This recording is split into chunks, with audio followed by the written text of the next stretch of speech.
And then he turns to Danny and he's just like, so, Doc, do you like lamb? And he's like, nope. And he's like, well, what's your favorite food, Doc? And he's like, French fries and ketchup. And Dick just laughs it off and is just like, yeah. And honestly, what did you expect from a 5-year-old? That is the proper food for a 5-year-old to love. French fries and ketchup. 5-year-old has his priorities straight.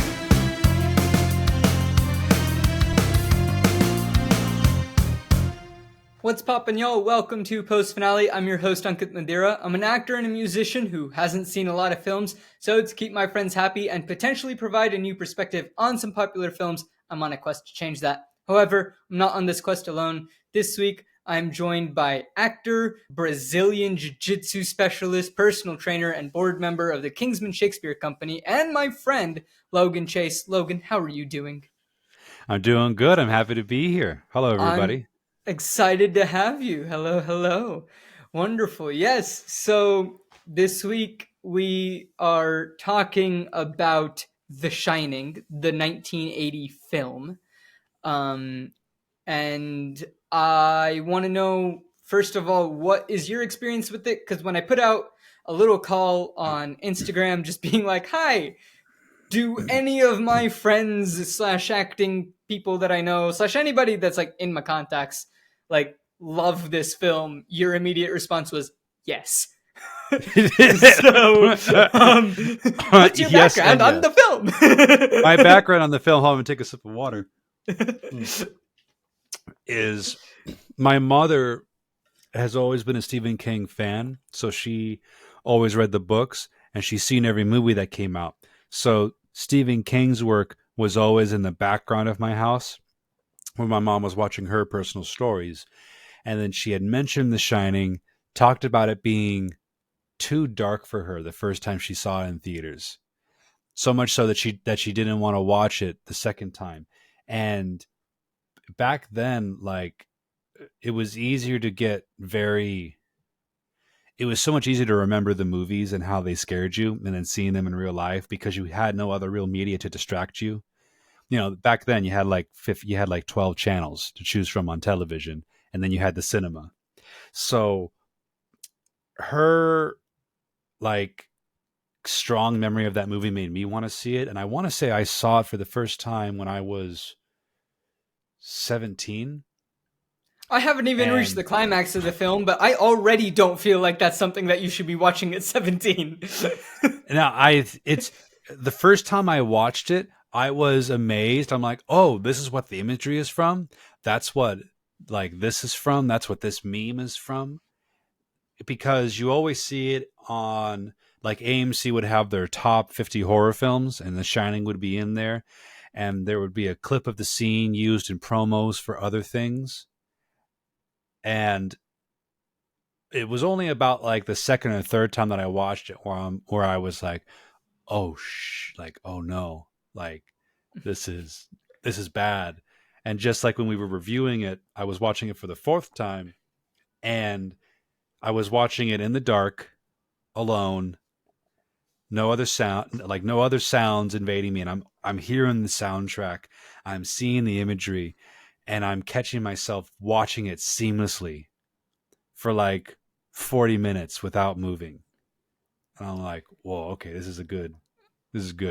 Yeah, I mean, like, listeners know this, but if anyone is new, welcome, first of all.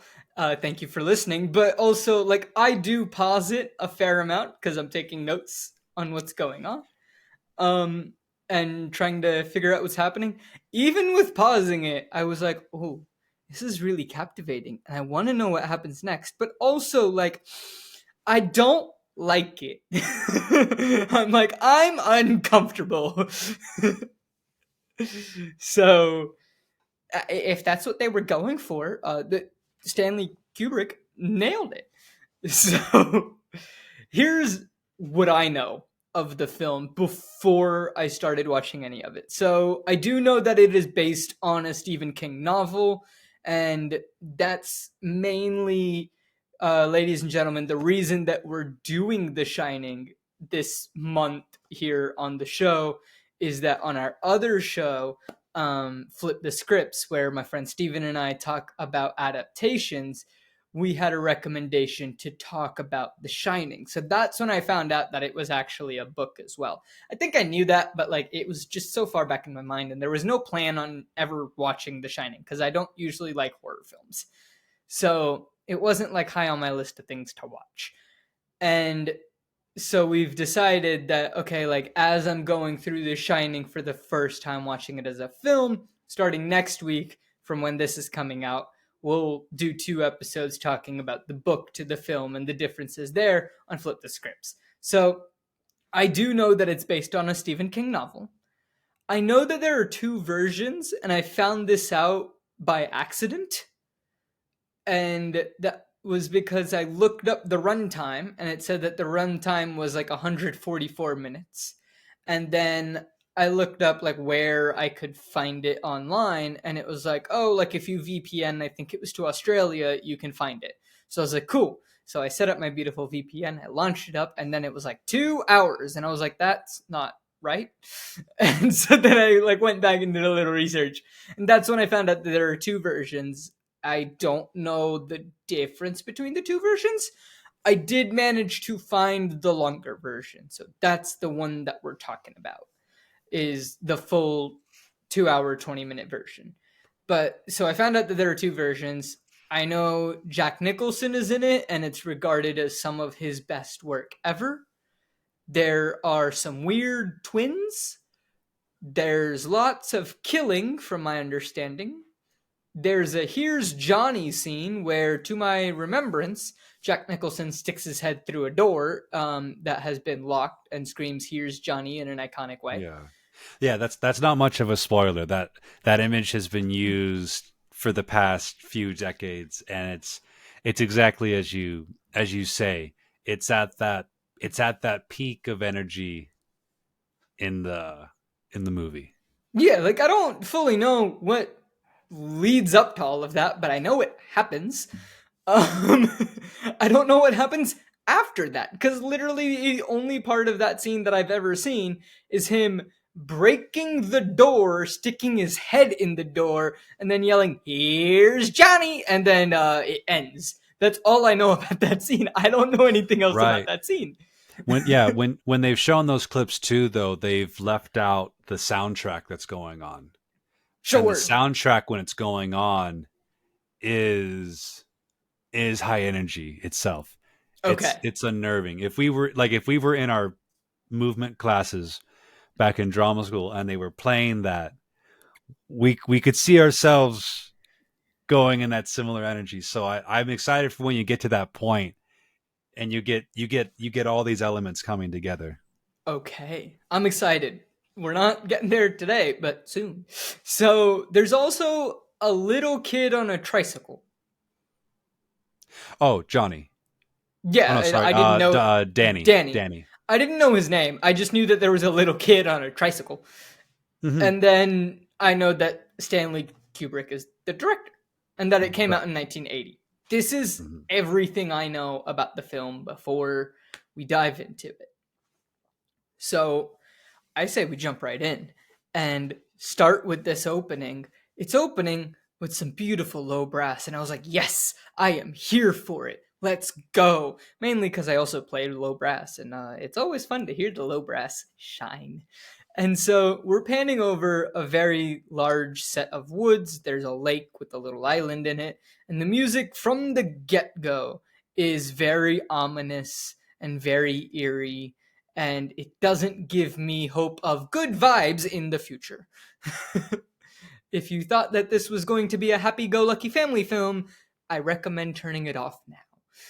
Oh, I was gonna say, yeah, it's a beautiful landscape that y- that you would think is setting you up for, yeah, a comedy or a western or something that's bigger.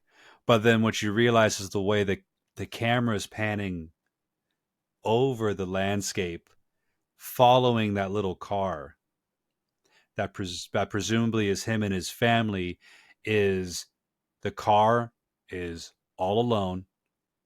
There's only one part where there's another car, and the car is pulled over to the side with its hazard lights on. Mm-hmm. and they drive past that car.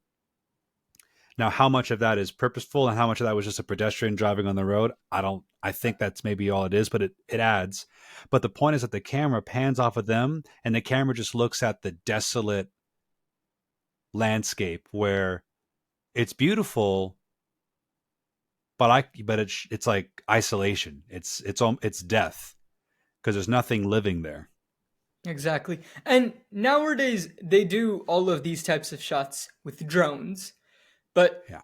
obviously, when it was filmed in the late 70s, I'm assuming if it came out in the 80s, or if it came out in 1980, it was probably filmed late 70s. I don't know when, but like when it was filmed, they were probably like in a helicopter doing Hmm. this, right? Yeah. Yes, Okay. that's what they used.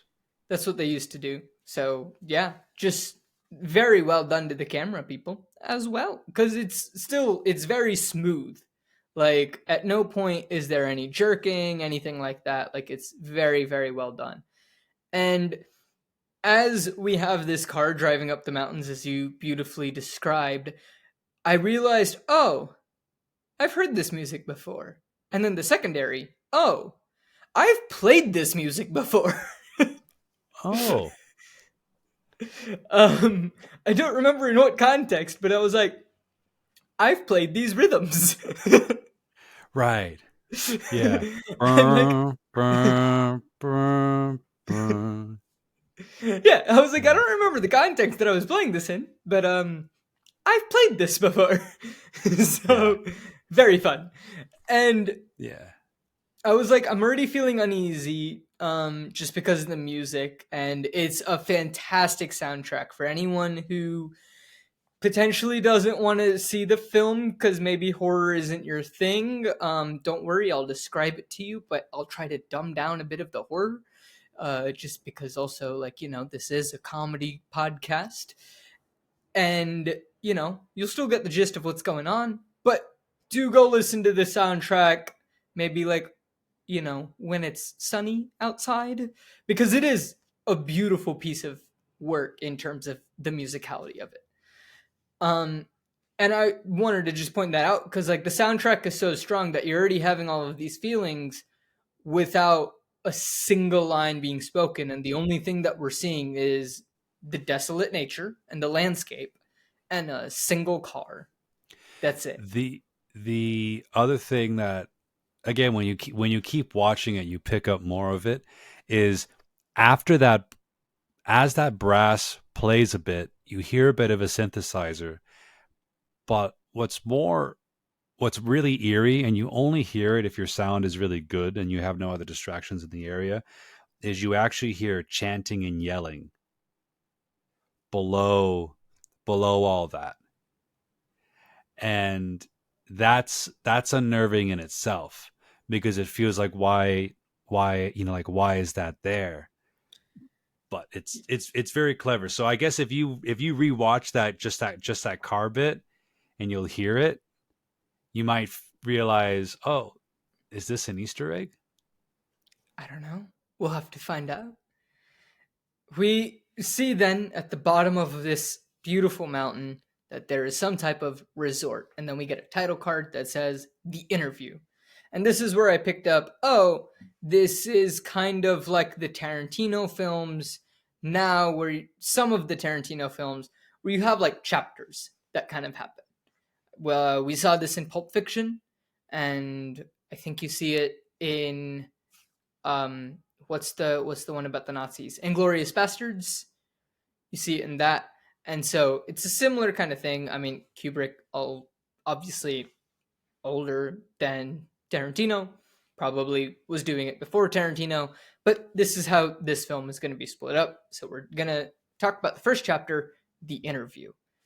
We meet Jack Torrance, and he has an appointment with Mr. Ullman, who is the general manager of this hotel.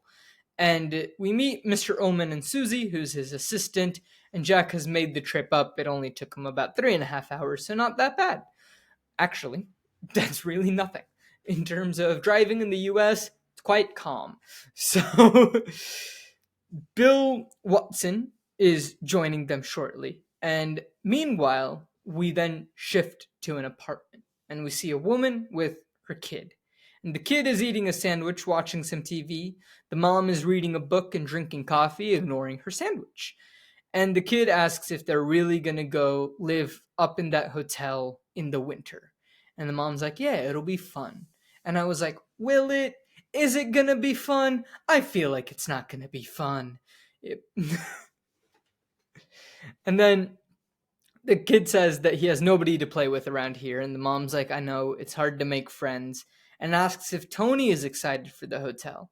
And Tony is, we learn at this point, this kid's imaginary friend who speaks kind of through his finger. Like, weird. But he says, no, Mrs. Torrance. And I was like, wait, is this Jack's family? Does Jack go psycho and start murdering his family and employers? Like, see, because I'm already trying to guess what's happening and like I'm trying to piece things together. And at no point in the past have I ever thought that this lady who I see screaming as he's breaking down a door is his wife. Yeah, that's an interesting thing. I rewatched the trailers, in fact, to see what they're showing, and Kubrick actually purposefully shows essentially no dialogue, but just action. And we all, early on, we get to see how terrified she is. We get to see how terrified the boy is, how aggressive he gets. But then we're dropped into this opening scene, and we're like, how did we get from here to there? What's that? What's that journey? And that's what you're kind of on the ride for. Yeah. So I'm not thrilled that they're married. This is a twist I wasn't here and expecting, but I guess we're rolling with the punches. So Mom plays along and tells Tony not to be silly. And Tony says he doesn't want to go there. When asked why, he's just like, I just don't. And the mom's like, well, let's wait and see. We'll have a good time. We cut back to Jack in his interview. Oh my goodness, it makes sense of why they named the chapter. Look at that. So Jack, we learn, is going to be taking care of the Overlook Hotel, which is this lovely, beautiful hotel. And it's going to, it's out of commission in the winter, and he's going to take over and take care of it in the winter. Jack is formally a school teacher, but he is also a writer. School teaching was just a way to make ends meet. Fair enough. We're actors. We get that.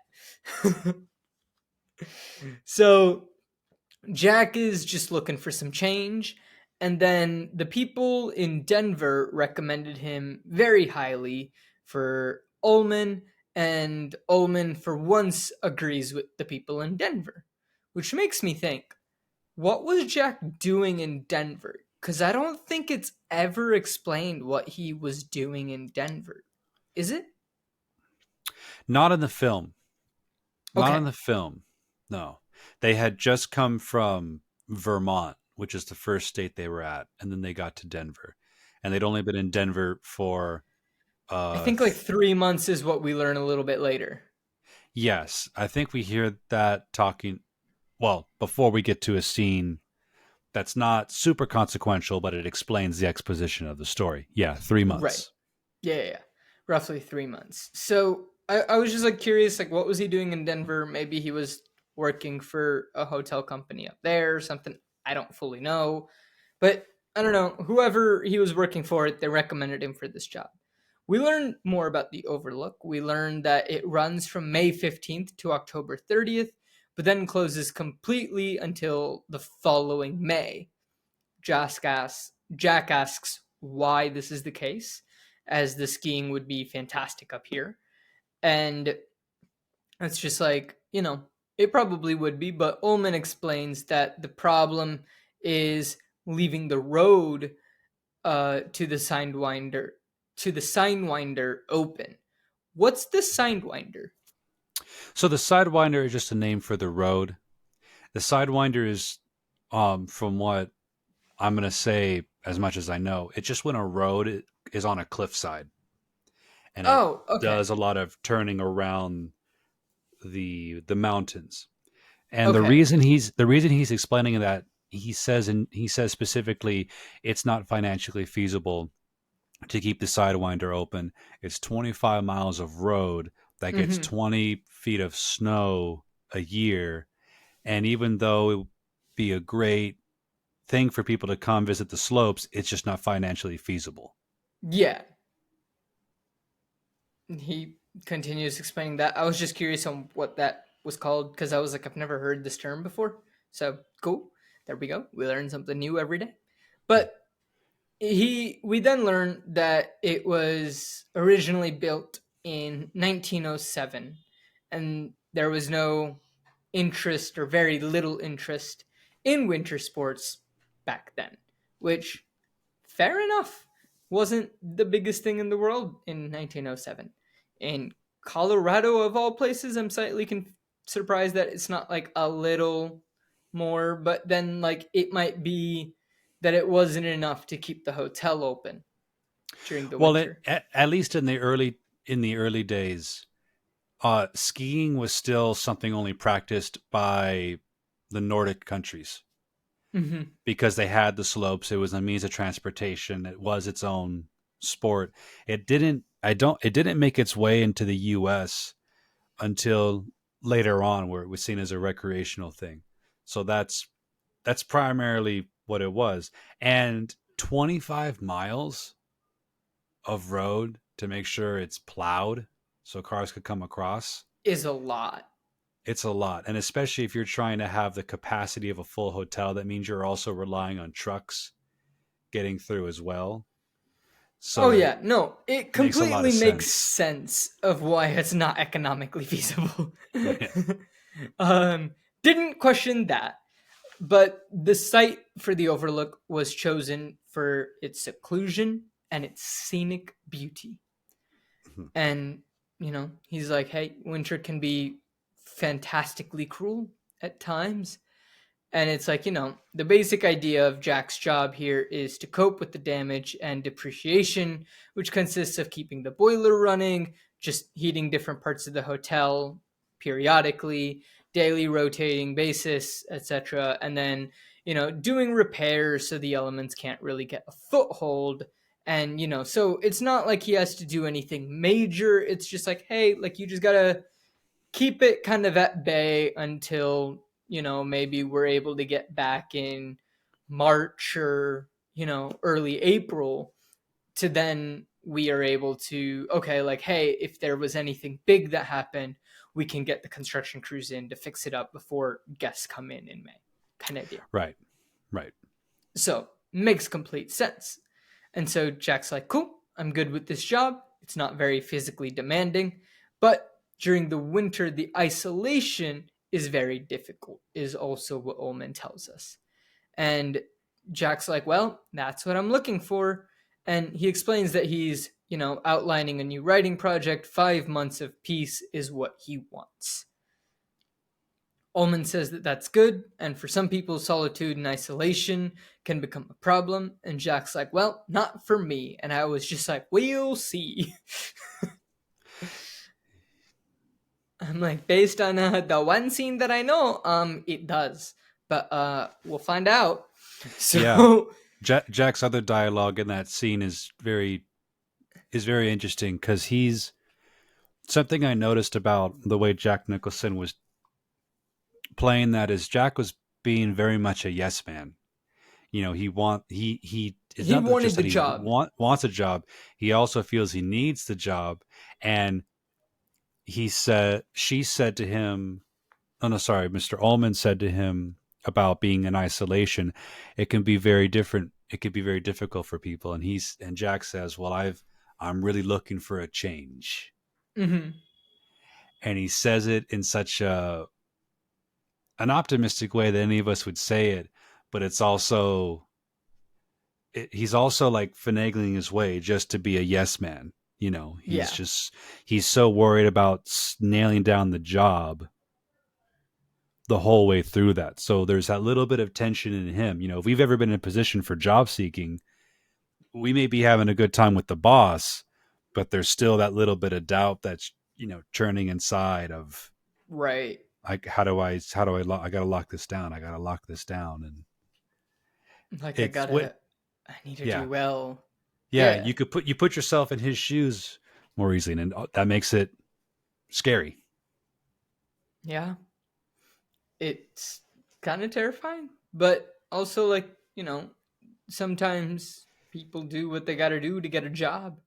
So Ullman asks how the wife and son are going to take it, and that confirms to us that okay, like the lady and the son that we saw earlier are his wife and son. And Jack's just like, they'll love it. And again, it's that same thing of like, it's like, are they? Because the scene that we just saw, the kid doesn't necessarily want to go. But you're just like you said, being that yes man to get the job. So Ullman then continues, saying that he doesn't want to sound melodramatic, but it has given people, second thoughts about this job. But he's like, I'm pretty sure. And he's like, I don't suppose anybody in Denver told you anything about what happened here and the tragedy that took place in the winter of 1970. And Jack's just like, nope. So Ullman explains that his predecessor, Charles Grady, came up with a wife and two little girls, 8 and 10, good employment, good references, completely normal individual.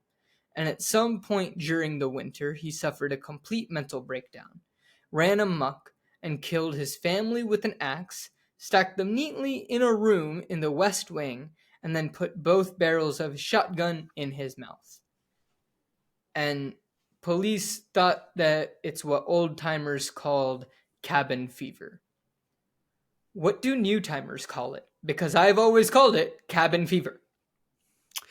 I That's a good question.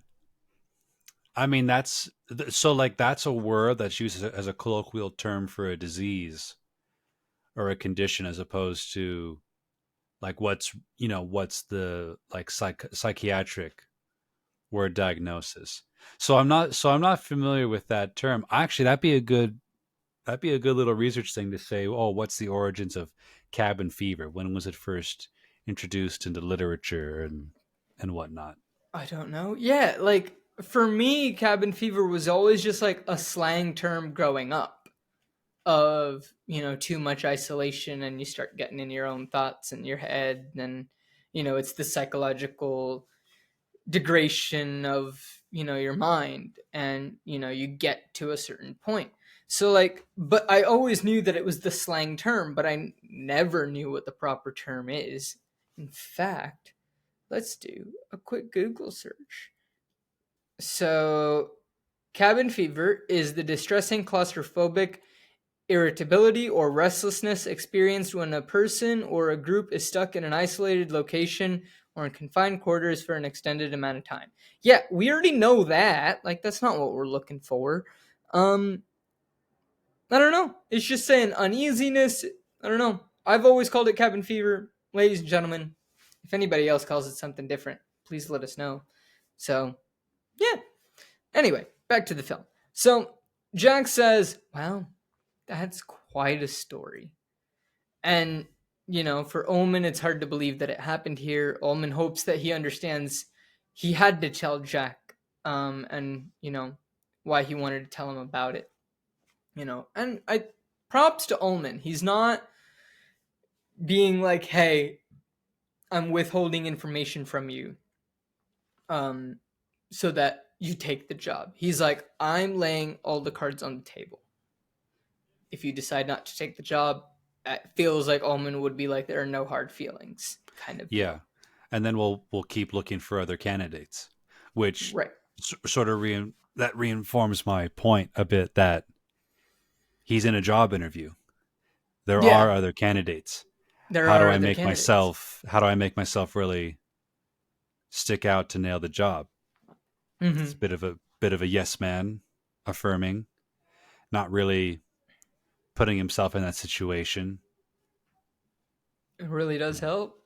So Jack understands, and he also understands why the people in Denver left it for Ullman to tell him.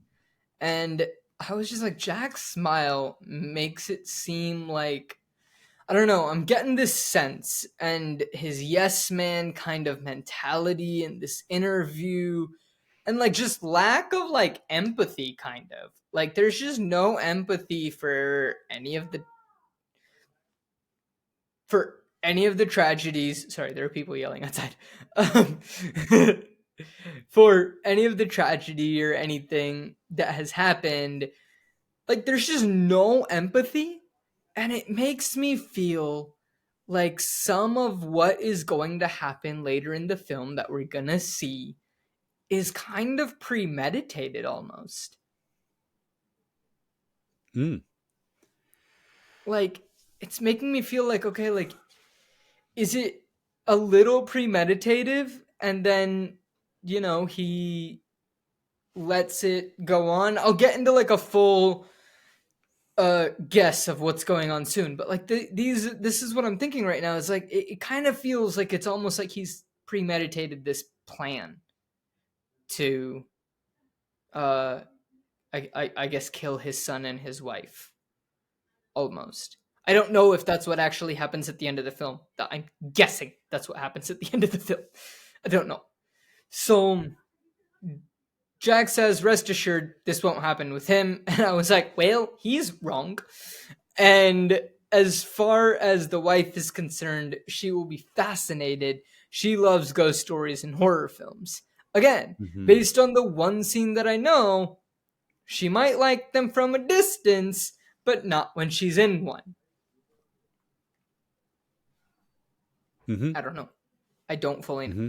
I appreciate that you can't say a whole lot right now because we're at the beginning of the film, They're and all you they're can all say is they're "Mhm." all theories. They're all theories of what you're seeing happening. I Yeah, I never had that theory before. Whenever I saw Jack in that conversation, I just felt, oh, he's trying to get a job.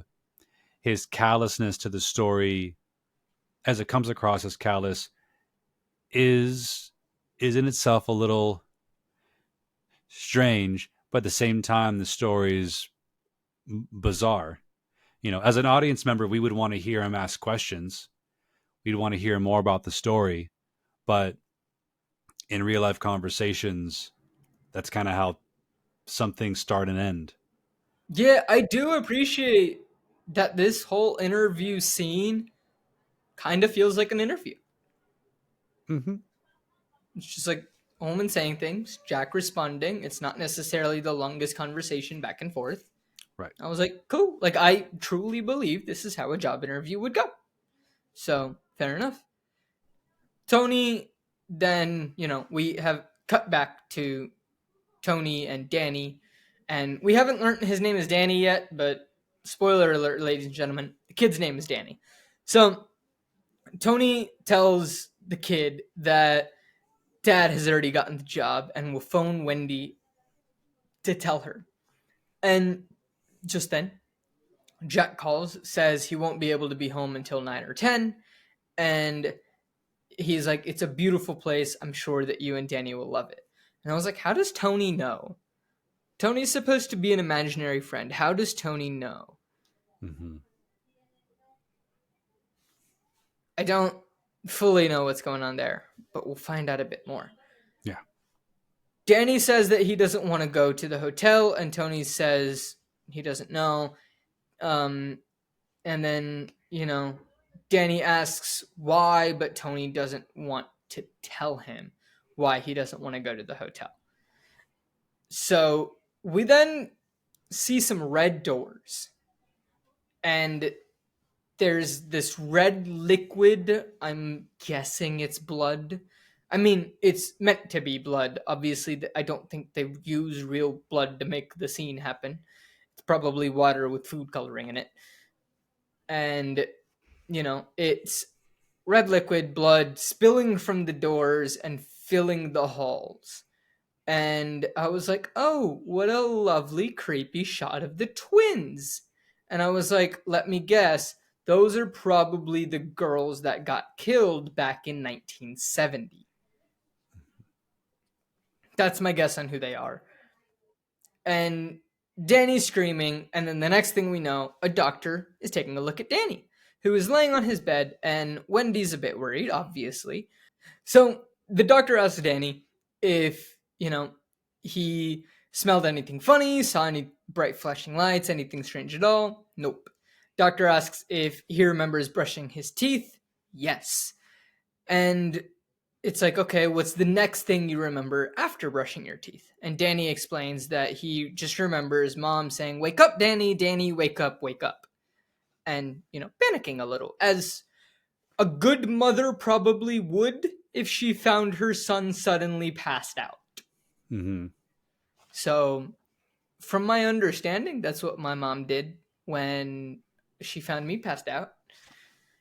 I fell off of a kitchen sink and broke my arm because I decided to be a big boy and go to the bathroom on my own. Yeah. Yeah. So I had to climb and do some tomfoolery to be able to turn on the light. I was an intelligent young child, and then I fell, and I ended up breaking my arm. But yeah, that's a whole different story. So the doctor then asks, can you remember anything? What were you doing right before you were brushing your teeth? And he was like, oh, I was talking to Tony. And Tony is a little boy who lives in my mouth. And mom says that Tony is an imaginary friend.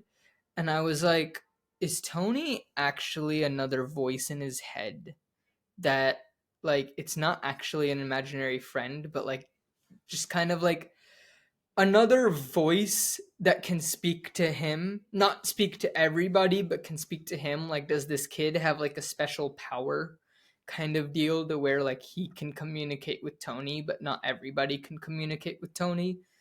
I don't really know how Tony still plays into it, but I feel like Tony is more than just an imaginary friend at this point. Because Tony was able to guess that Dad's already gotten the job and that he's going to call Mom soon. Tony's telling him, like, don't go to the hotel. I don't want to go to the hotel.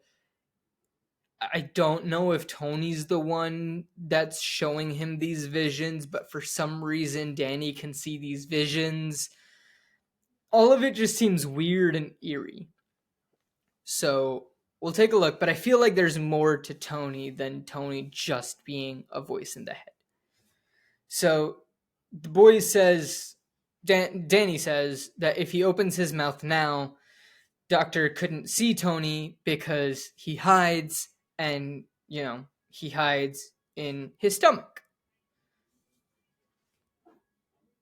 So then the doctor asks if Tony has, ever asked him to do things.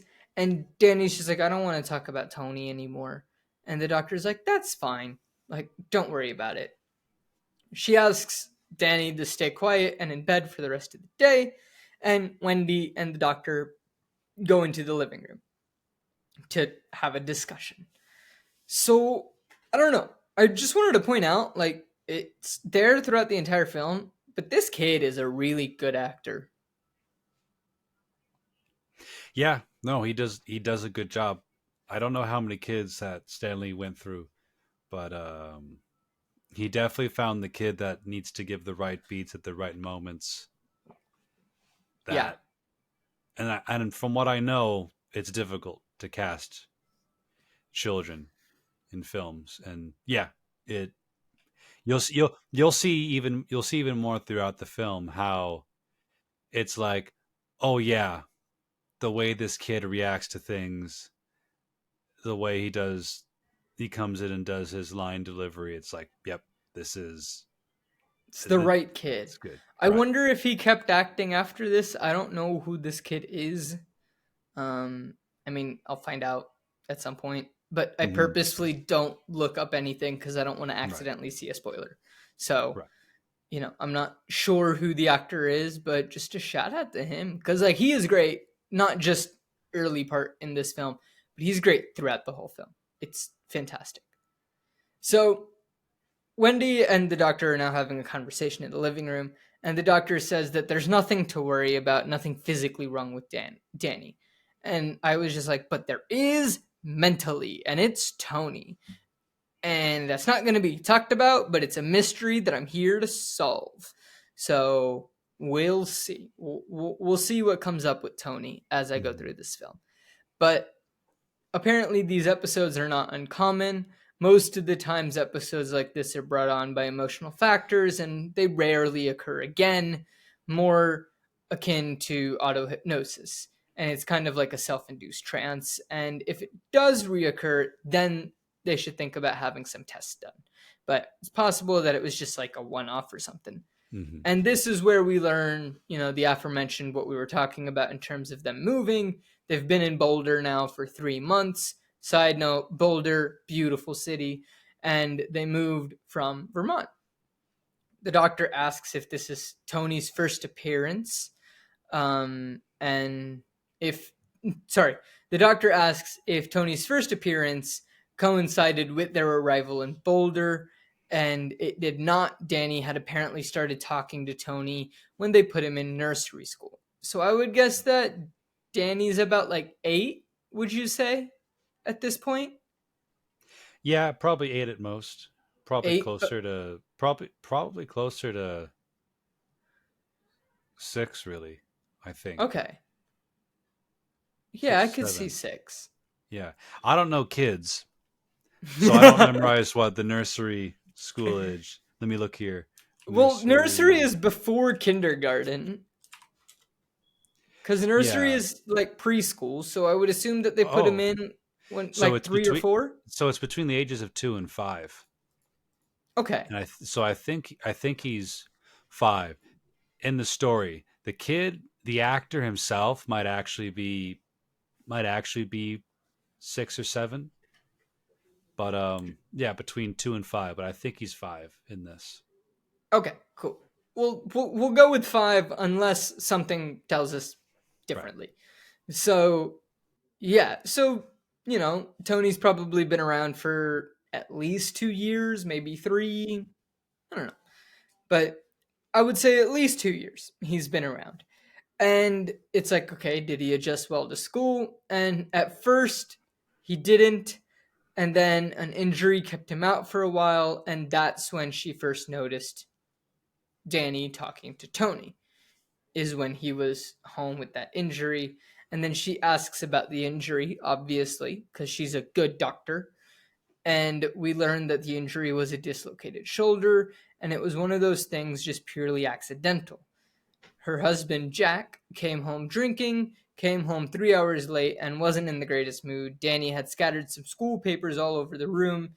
Jack grabbed his arm to pull him away. It's the sort of thing that you do 100 times with a kid in the park, on the streets, etc. And Jack just used a little too much strength, and he injured Danny's arm. And the doctor looks absolutely mortified, as the doctor should, hearing this nonchalant explanation being done by Wendy of like, oh, it's fine, like, whatever. Um, and then something good did apparently come out of this, though, because Jack then decided he is never going to touch another drop of alcohol. And then he also said, if I do, you can leave me. And he hasn't touched alcohol in 5 months. So Yeah, and what's tough is the scene ends from there. We get that's, the yeah, you get the stoic reaction from the doctor, and then the audience gets to decide how they feel about Wendy's story or not, which is, some people would say that Wendy is obviously defending her husband, but then different people would say, is this behavior you should be defending the way you're defending? right. It's, and then it goes back to that thing you were talking about of, feels like there's some behavior that's being masked here. It feels like there's behavior being masked from both of the adults. Like, and I can't place my finger on what that is, but it does feel like something is being masked by both of them. Kind of like, it feels like Jack might have a history of violence.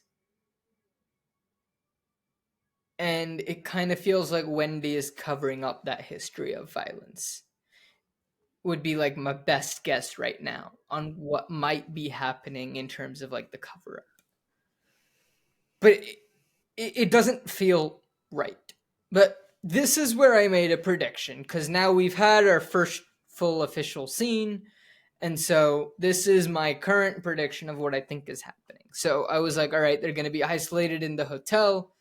The kid is going to see visions of these twin girls. I feel like he might try to play with them at some point. And they're probably the dead girls from the 1970 tragedy that happened. And the cabin fever will start getting to Jack. And eventually he is going to touch alcohol again. And then that in turn with the cabin fever is going to make him go into some mental or psychotic rage of sorts, and then he's gonna start threatening to kill Danny and Wendy, and that's what is gonna transpire.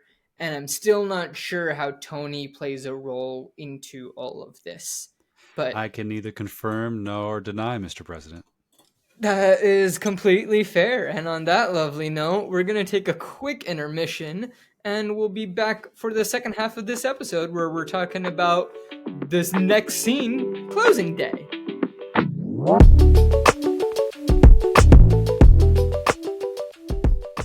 Hello, everyone, and thank you so much for listening to this episode of Post Finale. I hope you are all enjoying this episode, and if you want to gain access to more bonus content, like access to my notes and access to some of the tier lists that I make and help suggest films and things like that, all of that can be done over at our Patreon, and that can be found at patreon.com/coopforge. So that's patreon.com/co_OPFORGE. Signing up for any of the tiers gets you different types of bonus content depending on the tier that you sign up for, and a shout out here on the show for every patron that signs up. It really means the world to us, and it helps us grow this show and helps us be able to put the money back into this show to make it a better experience for you, the listeners. That is our entire goal here at Co-op Forge. So thank you all so much if you are considering doing this. Now, if you want to help the show in a non-monetary way, that is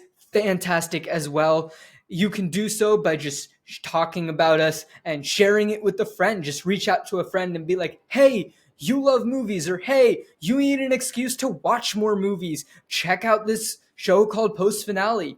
The host is silly, he's an actor, he's confused most of the time, gets a lot of guesses wrong, but overall it's a lovely time and some interesting discussions about some iconic films. I think you'll really enjoy it. It really does help. And be sure to talk about us on social media and follow us on social media. That really helps out a lot as well. If you're looking for the show, you can find us on Instagram and Facebook at Post Finale Pod. And then you can also find us at Co-op Forge on Instagram, Facebook, and Twitter. And that's at Co-op Forge at CO_OPFORGE. And we post content not just from Post Finale, but from the other shows here on Co-op Forge as well. So that includes Flip the Scripts, and that includes Seattle Across the Pond. So be sure follow both of those channels. Again, it's at Post Finale Pod and at Co-op Forge, CO_OPFORGE. But just thank you so much for listening to this episode. Wherever you are, if you're enjoying the episode, if you're listening on YouTube, please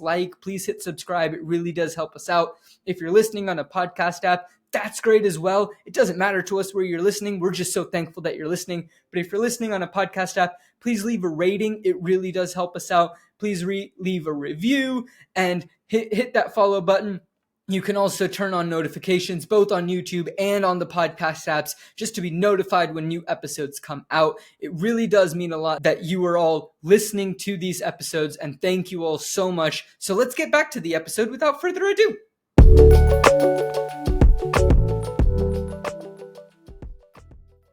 Cool. So we are back, and now we're going to talk about the next chapter.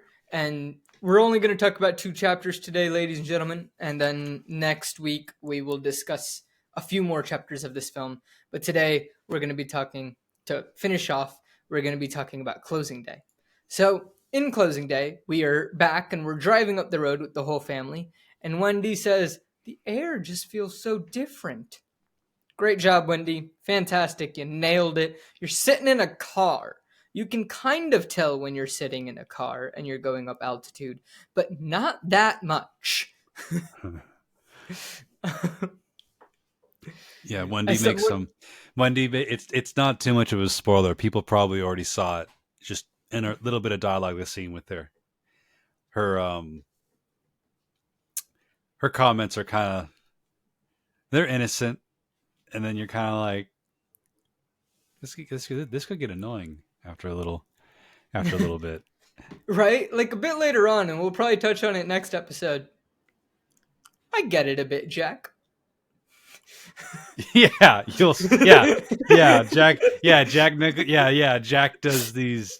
Yeah, Mr. Torrance definitely does these his little his little emotes of, all right, yeah, Like, yeah, fair enough, Jack. right. Maybe not to the extent of what we might potentially see. Again, I don't know why we get to that stage. Like, we haven't gotten there yet. But like, Mhm. I can see it. Anyway, so Danny says that he's hungry, and Jack's like, "Well, you should have had your breakfast." Fair play. Wendy's like, "Look, we'll get you something up at the hotel." And then I also put in here, I was like, I like how the kid isn't actually sitting in a seat, but is rather just standing up and leaning forward so that he can be in the shot without having changed the camera angle. Mhm. Right. Like, Well, also the seatbelts weren't mandatory back then yet. right. And so makes it a lot easier to just have him up. And Yeah. also, like we saw in that first shot, what if you're driving slow enough and like, there's nobody else really on the road, like there's not much danger of what's going to happen to you. Right.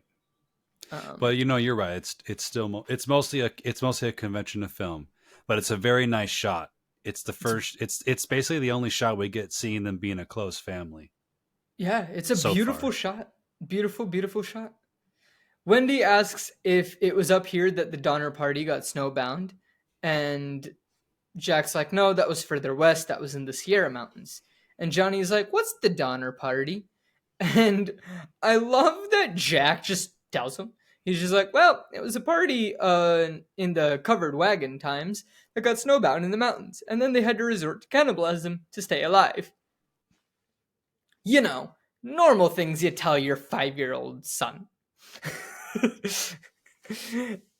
And Danny's like, it's okay, Mom. I know all about cannibalism. I saw it on TV. And Jack's smile is so weird that it's just like this perfect amount of like, I feel like, part of what's about to go down is premeditative, and part of it is just Jack Nicholson might be smiling weird. Right.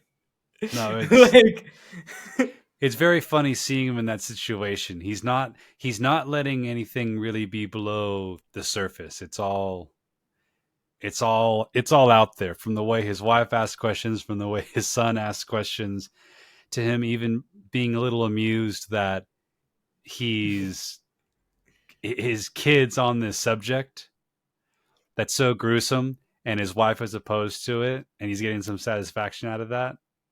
It's fun. It's a funny moment. honestly, it is just a pure like comedic moment where I was like, yeah, I feel like Jack's just like, see, like our kids messed up too. So we learned that Omen's plane is leaving at 8:30, and I was like, what plane? And then like we cut to back in the hotel, and I'm like, it's Omen's plane, cool.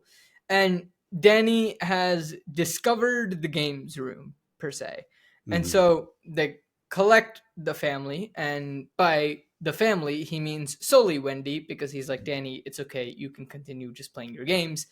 And so they collect Wendy and they start giving them a tour of the overlook so that, they know what they need to do for their job.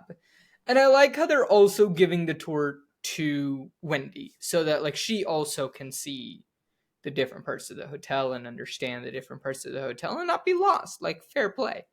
So they show them the Colorado Lounge, and it's large and fantastic. Many native designs, mainly based on the Navajo and the Apache Native American motifs.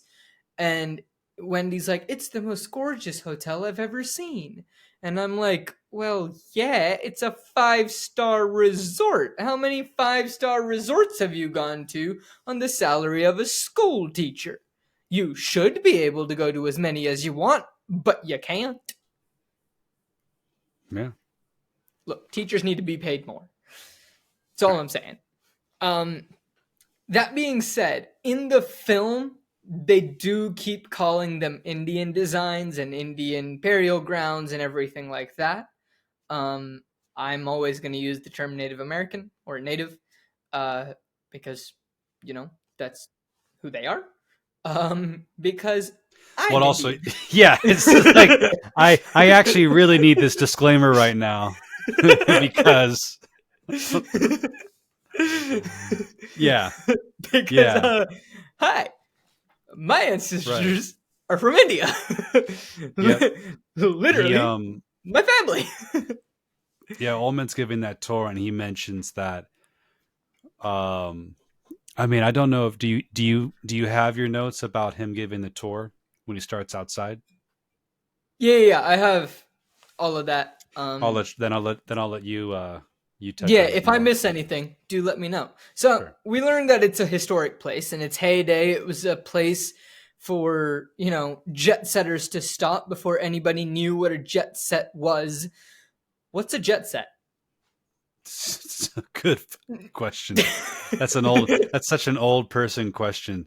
Now I gotta, what's a jet set? What's, uh, Like, he was like, jet before set? anybody knew what they were. I was like, I don't know what they are, and it's Oh, 2024. according to Wikipedia and Webster, um, international social group of wealthy individuals who frequent fashionable resorts.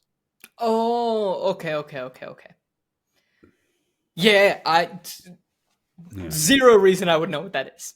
I don't Sure, even know what year the terminology came out in, but that's oh, fine.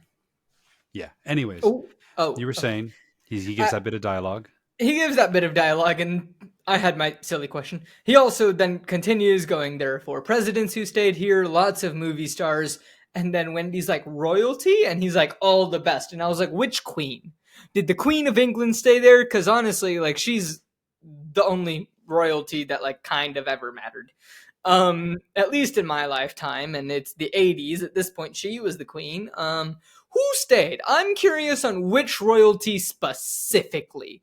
Like, was it the Queen of England? Was it like the Duke of, like, I don't know, Tanzania? I don't even know if Tanzania has a Duke. I don't know. Like, I'm naming silliness, but like, was it the Princess of Genovia? I need to know. I need to know who stayed at this place because he says all the best. And if the Queen and the Princess of Genovia, well, the princess wasn't alive yet, but if the Queen of Genovia didn't stay there, I don't think it was all of the best. That's all I'm saying. So, meanwhile, not Johnny, Danny is for a good like chunk of my notes, ladies and gentlemen. For some reason, I thought Danny's name was Johnny, and so he's just written down as Johnny, but I never went back and changed them. So, meanwhile, Danny's playing a game of darts. He hit the dartboard with all 3 darts, so props to him. But none of them went inside the middle ring. But also, I can't be like super mad at him because he's 5. Have you ever played darts? Yeah, I played darts. Okay. Like properly or Oh, just not properly, just with randomly? friends, and we're trying to, you see where the squares are, and you get told which ones are double, which ones are Sure. just those points, and then the combination of, hit certain color combinations. I did that probably Yeah. only twice in my life. Fair. I've only played it once and it was at a pub in Edinburgh, Scotland. And I was not in charge of scorekeeping, but I won. So I didn't question it. So then there is a high pitch, eerie sound that comes in the background. Here we go, coming in with that soundtrack again. And suddenly, Danny stares in the distance like he's heard something. And then he looks, and we get to see what he's looking at. And hey, look, it's the two creepy twin girls. Hello. And they are dressed in blue and white dresses with white leggings, black shoes, and their brown hair is about shoulder length, not put up in any type of braid or ponytail. It's just down, but parted to like one side. They have like a left part in it. That's what they're dressed as. The girls look at each other and then just exit the room. I don't like it. Anyway, Mm. they reach the staff room and they show the quarters and, their tiny apartment. They explain that, like, hey, this is the only room that has heating all winter long, so this is going to be your apartment. Fair enough. And the place is self-contained, cozy, easy to keep, and they can spread out and move around the rest of the hotel as they please.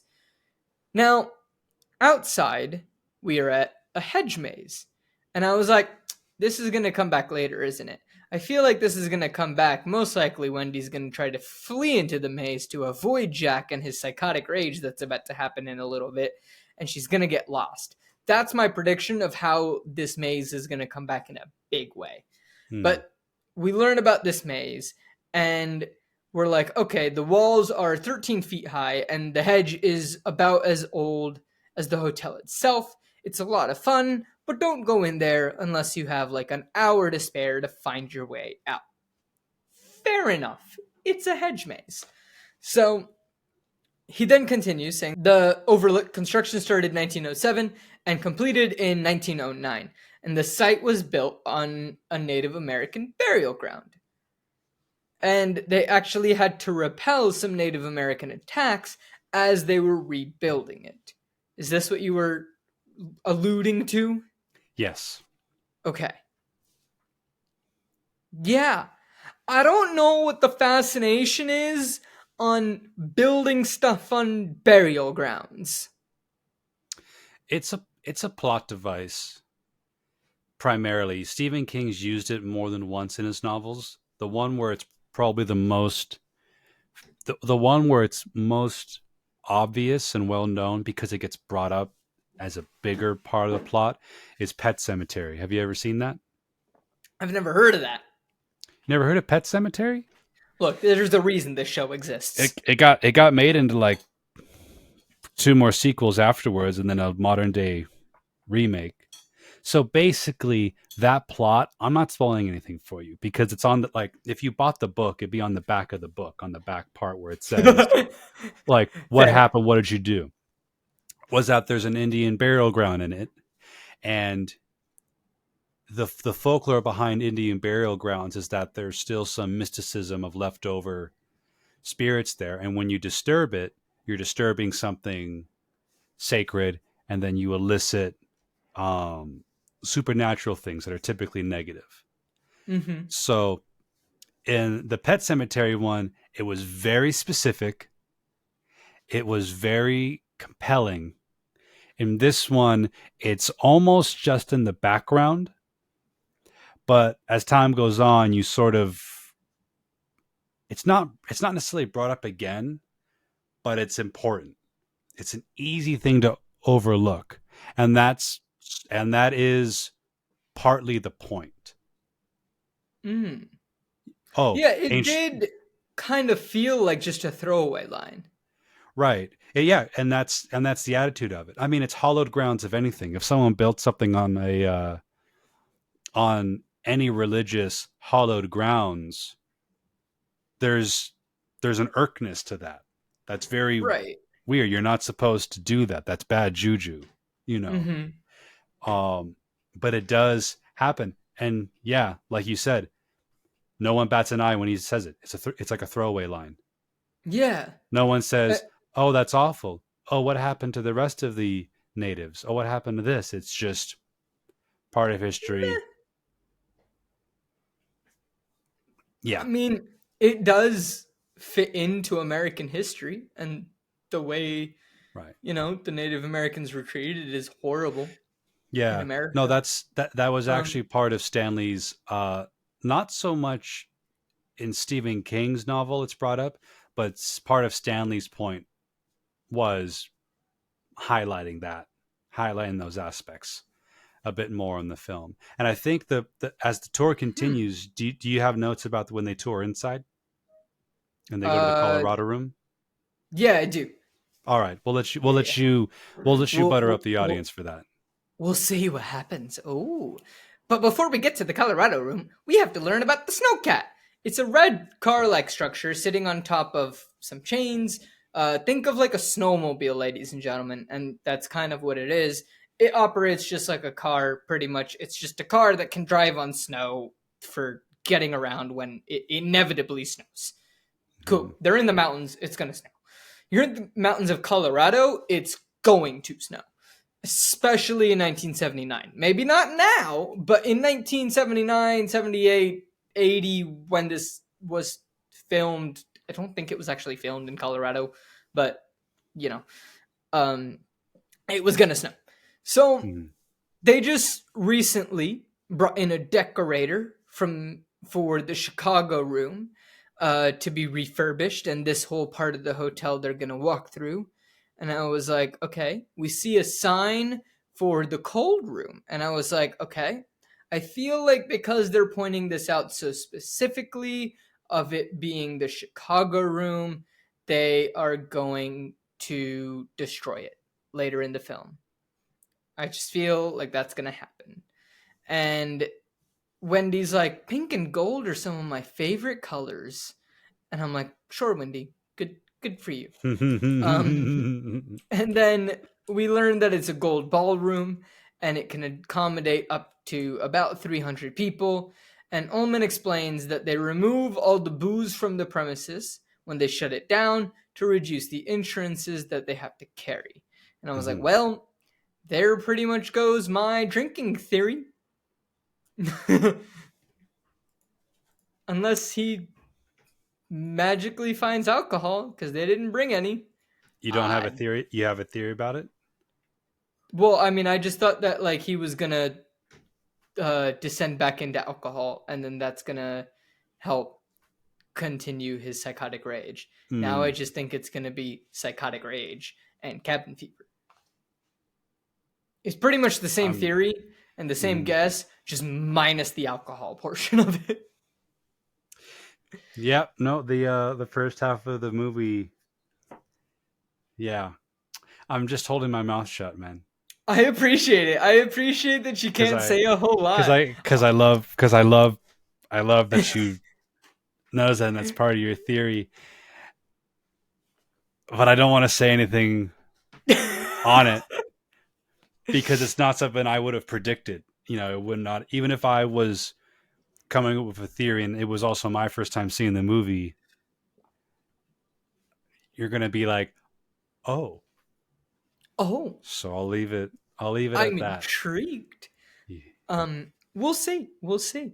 Mhm. We're then introduced to Dick Halloran. Am I pronouncing that right? Mhm. Halloran? Lovely. Who is the head chef.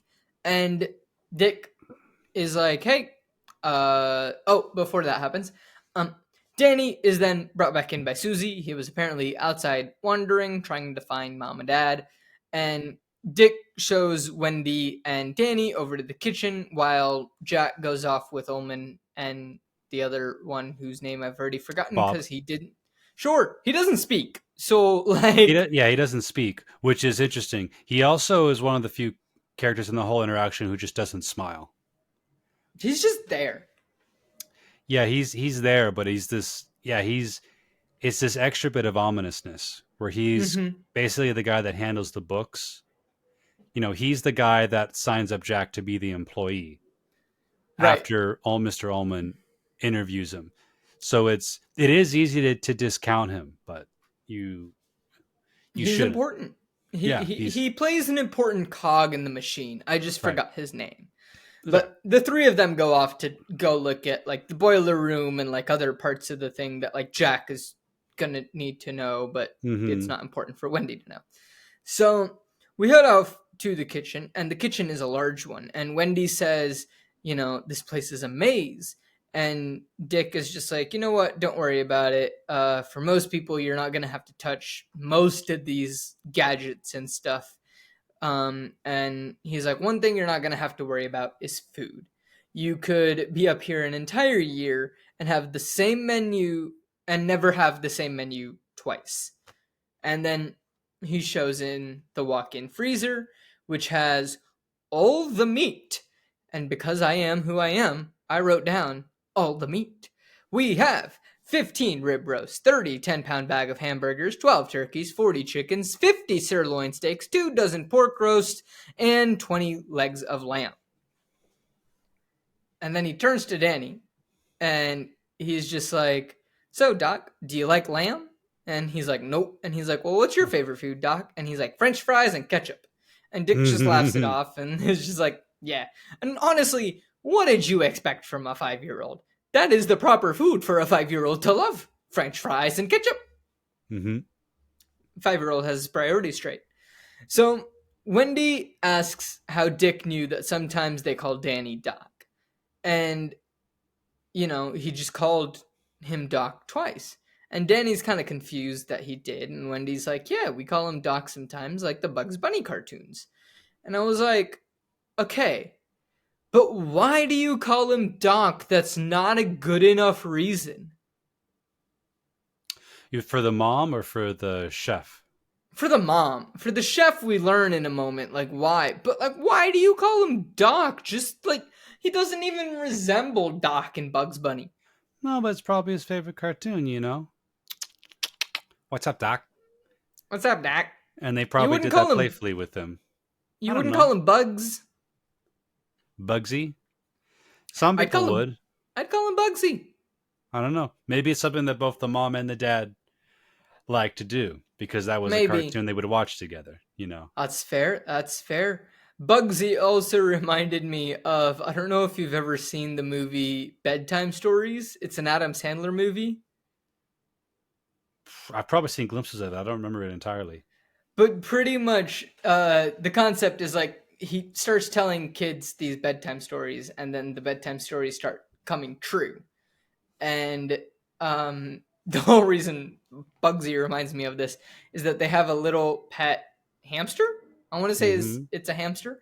Or it's a guinea pig. It's one of the two. I don't remember. It's been a super long time since I've seen the film. Mm-hmm. But he has really big eyes, and his name is Bugsy, and he's adorable. So, anyway, that's Bugsy. Yeah, so then Dick says, it's possible that you heard, I heard you call him Doc. And Wendy's like, "Well, I don't remember you saying it, but, it's possible."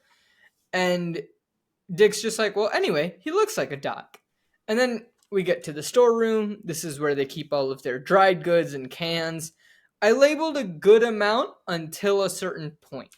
So, and we'll explain why I stopped labeling them after a certain point. But we have in here canned fruit, canned vegetables, canned fish and meats, hot and cold cereals, Post Toasties, Corn Flakes, Sugar Puffs, Rice Krispies, oatmeals, Wheatena, which I don't know what that is, and cream of wheat. Now, that loud whirring sound is starting to come back. And it's kind of like that eerie whirring sound that we hear.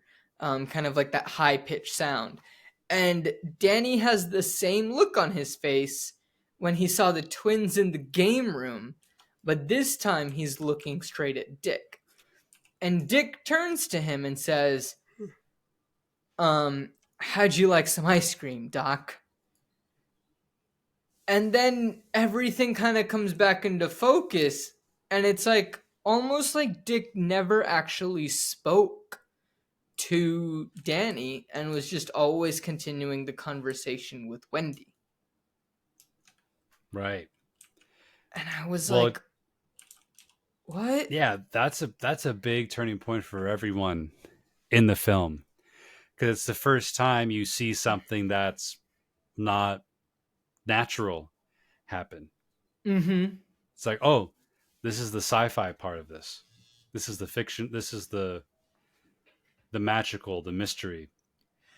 I didn't know there was supposed to be magical mystery. It's not that there's magical mystery. You don't really know. Like, we don't know why Danny even saw the visions that he saw. when he's in Right. the when he was at the bathroom, or why he saw the girls, as you pointed out, in the game room. Mm-hmm. Um, but it's definitely the first time it's like clear to us as an audience. It's like, oh, a direct interaction from another human being, not some sentient thing. It's like, no, this is a full-fledged human being. Right. And I was like, I really hope we learn more about this. Good Mm-hmm. news, we do. Other good news, we will cover it before we end this episode.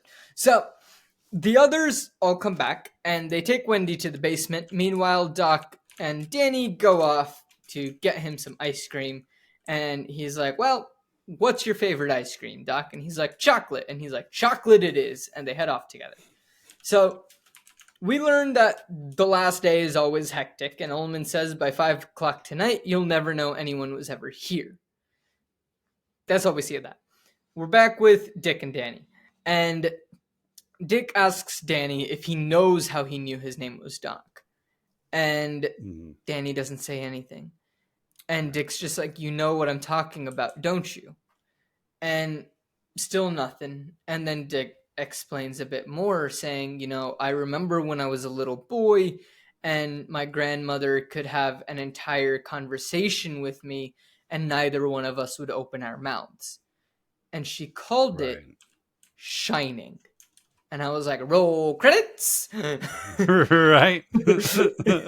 That's exactly that feel. It's that, you ever see that Family Guy skit where Which one? it's the part where Peter's like, oh, it's just like the part where you watch the movie and you realize why they called it the name.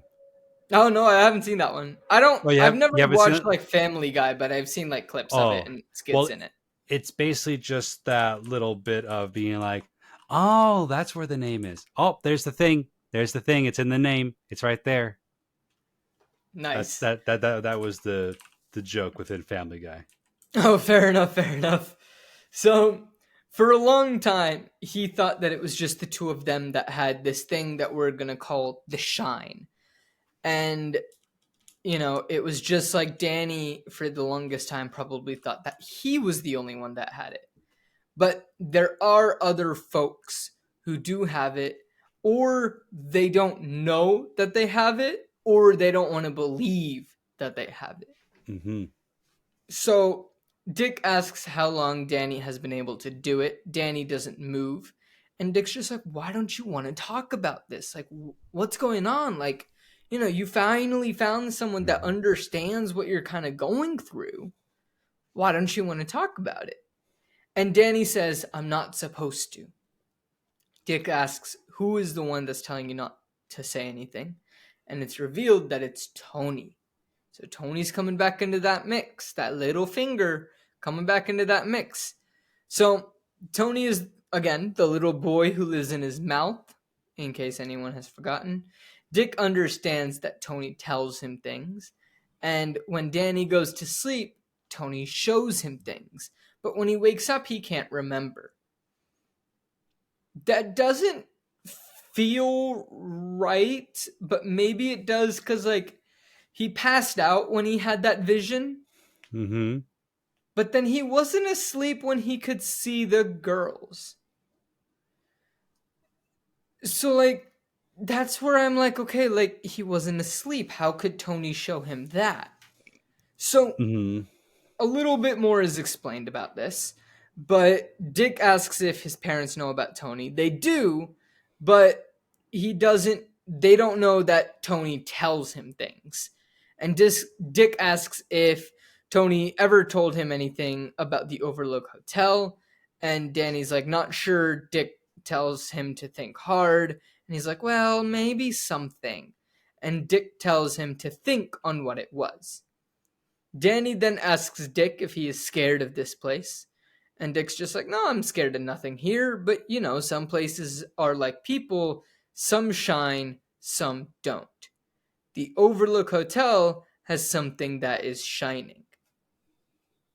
And I'm like, oh, maybe that is why he's able to see the girls. Because the hotel has this kind of aura to it.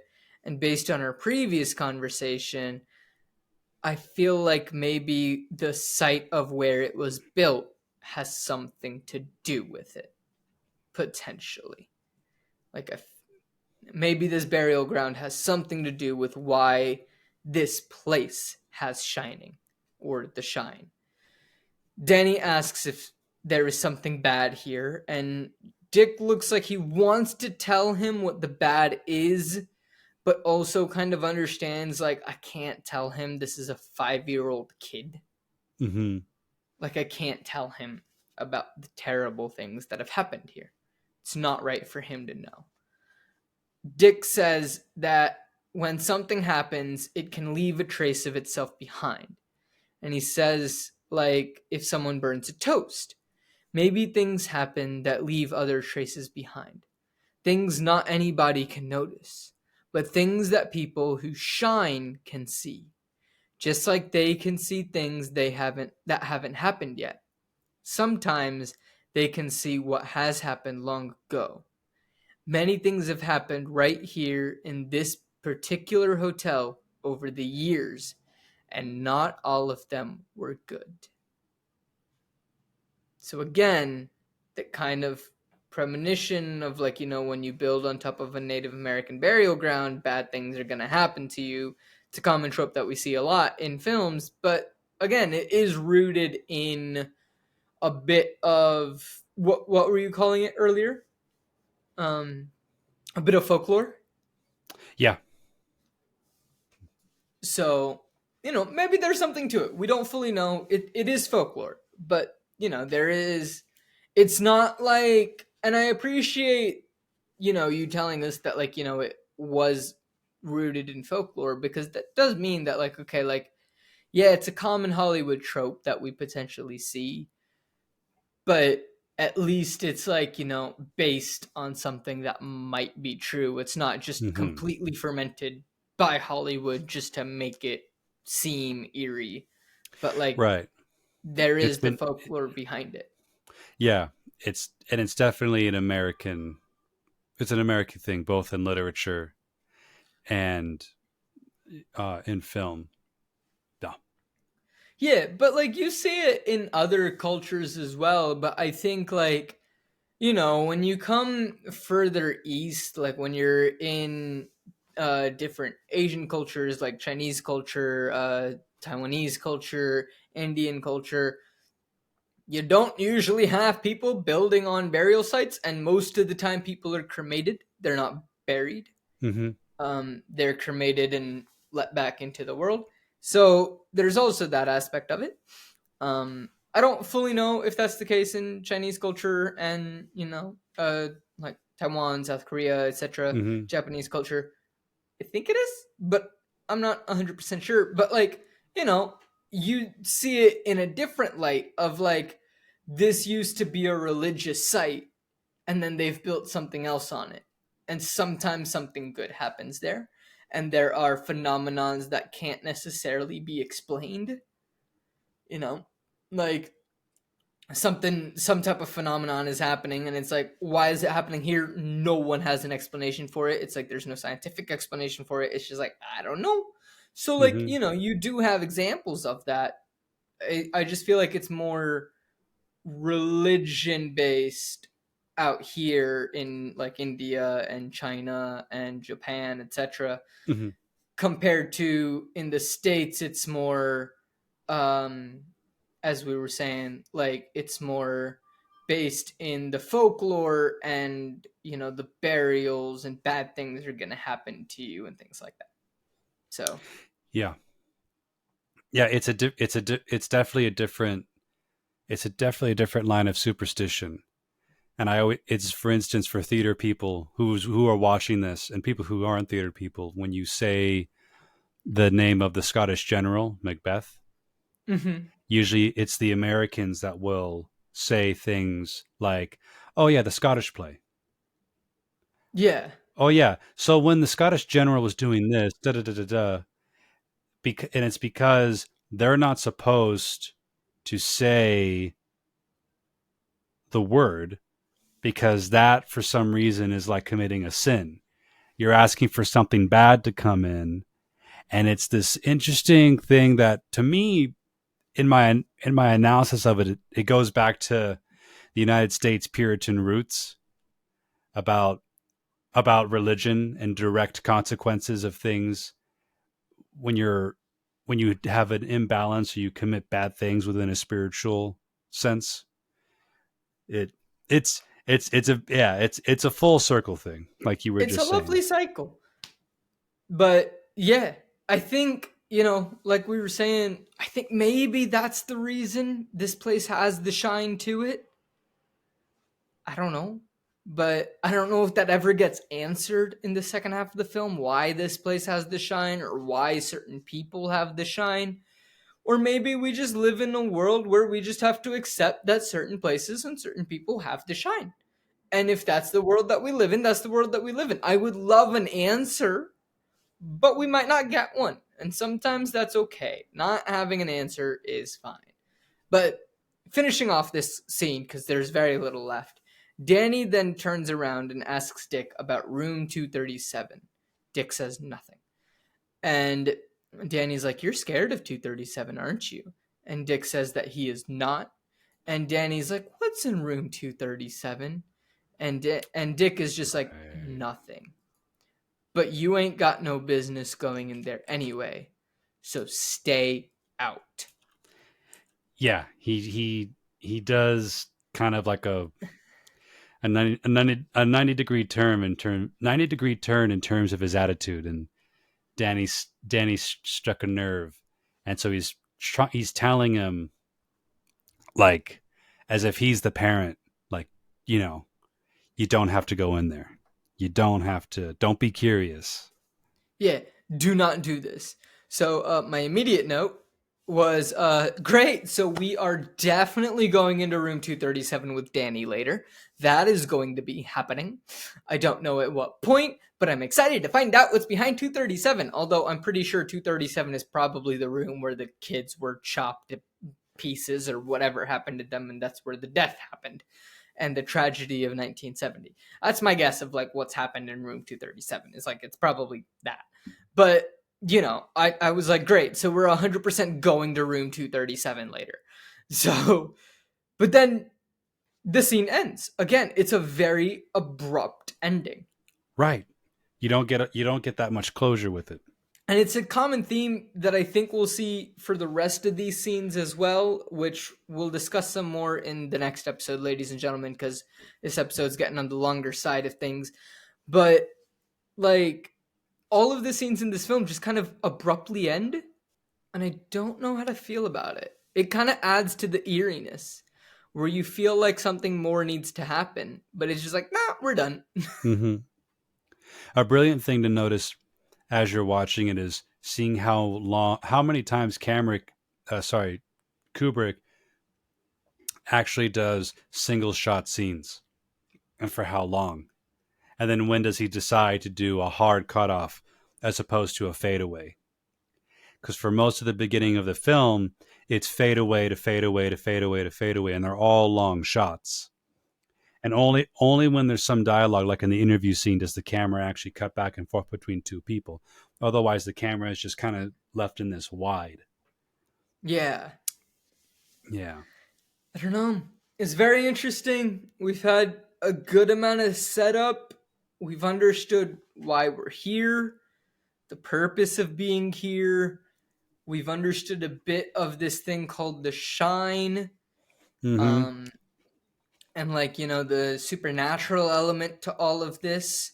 We have two characters who can see and have the shine, and we seemingly have one place that has the shine. Again, we know at some point Jack starts running around with an axe. Zero context of how we get there, but we know that it happens, so something's gonna happen. And we're going to find out, I guess, a bit of what that something is next week on what's going to happen. But until then, Logan, thank you so much for joining me this week. If listeners want to find you online doing your cool stuff, how can they do that? How can they get in touch with you? Oh, they could just follow me on Instagram when I post about new shows.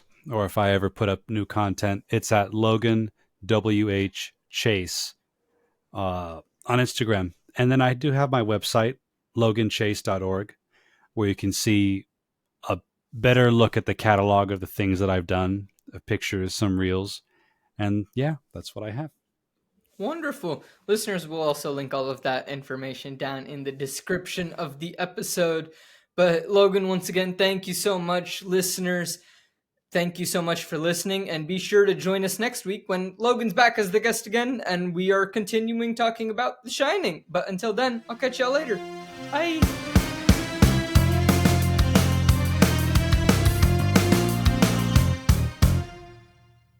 Hello, everyone, and thank you so much for listening to this episode of Post Finale. Post Finale is created, hosted, and produced by me, Ankit Madhira. Our editor is Pranav Nair. The music is by Ankit Madhira and Megan Hutcherson, and the art is by Jarid Rother. If you are all enjoying this episode and want to gain access to more bonus content, you can do so by heading over to patreon.com/coopforge and signing up for any of the tiers. You get loads of different bonus content, such as notes and commentary that we have as we're watching the films, as well as some bonus audio, some bonus videos, and ad-free episodes, early access if we get them done early, and different things like that. All of that can be found at patreon.com/coopforge, and that's patreon.com/co_opforge. If you want to help out the show in a non-monetary way, that's great as well. Tell a friend about the show. Just reach out and be like, hey, you love films, or hey, you need an excuse to watch some more films. Check out the show called Post Finale. The host is an actor, and he's funny and silly, confused most of the time, but they have interesting discussions about some popular films that I think you would really enjoy. It really does help us out a lot. Be sure to talk about us on social media at Post Finale Pod on Instagram and Facebook. And you can also follow us at CoopForge, that's CO_OPFORGE, on Instagram, Facebook, and TikTok. And there we post content not just from Post Finale, but also from the other shows hosted here on Co-op Forge, which are Flip the Scripts and Seattle Across the Pond. So a lot of fun things can be found over there on our social media. It really, really does help us out a lot. Thank you to everyone who has already done this. Thank you to everyone who will do this in the future. It really does mean a lot to us, and it helps us create better content for you, the listeners, as we grow. It really does help, and thank you so much for listening to this episode of Post Finale, and I can't wait until next week. And until then, I'll catch y'all later.